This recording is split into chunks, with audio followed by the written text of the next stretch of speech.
خواتین میں سے اپنے رجحان کا انتخاب سیدنا ابو موسیٰ رضی اللہ تعالیٰ عنہ کہتے ہیں کہ رسول اللہ صلی اللہ علیہ وآلہ وسلم نے فرمایا، مردوں میں تو بہت سے کامل گزرے ہیں مگر عورتوں میں دو ہی کمال کو پہنچی، ایک تو فرعون کی بیوی آسیہ ہے اور دوسری عمران کی بیٹی مریم علیہ السلام اور عائشہ رضی اللہ تعالیٰ عنہ کو تمام عورتوں پر ایسی فضیلت حاصل ہے جیسی سرید کو تمام کھانوں پر فضیلت حاصل ہے۔ یہ حدیث مجھے بہت ہی پسند آئی۔ حضرت آسیہ کا دولت مند مگر اللہ کے منکر کے ساتھ ایمان کی سلامتی کے ساتھ گزر بسر کرنا، ان بیویوں کے لیے کوئی حجت پیچھے نہ چھوڑی کہ چونکہ شوہر دین پسند نہیں کرتا لہٰذا ہم مجبور ہیں۔ مریم بنت عمران، واللہ ان کی کیا ہی بات ہے، تصویر کے اس رخ میں شوہر ہے ہی نہیں۔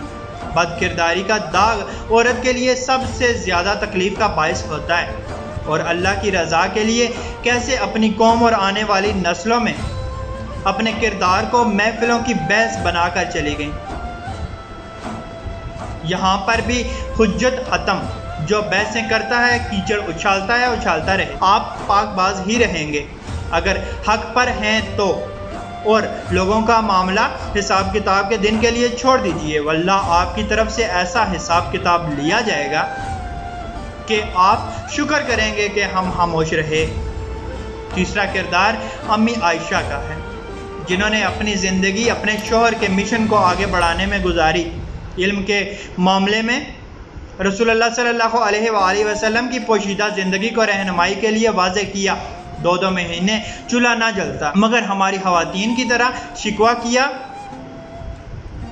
بلکہ پل پل رسول اللہ صلی اللہ علیہ وآلہ وسلم کی زندگی کو کتاب کی صورت اپنے حافظے میں محفوظ کرتی گئیں۔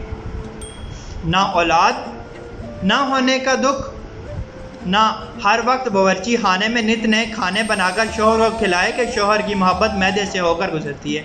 امی عائشہ کی ذات جہاں خواتین کے لیے نمونہ، وہاں مردوں کے لیے زیادہ ہے۔ مردوں کی پختہ اور بامقصد سوچ ہی بیوی اور اس کے بعد آئندہ نسلوں کو بامقصد بنا سکتی ہے۔ اللہ پاک آسانیاں حاصل اور تقسیم کرنے کی توفیق عطا فرمائے، آمین، جزاک اللہ۔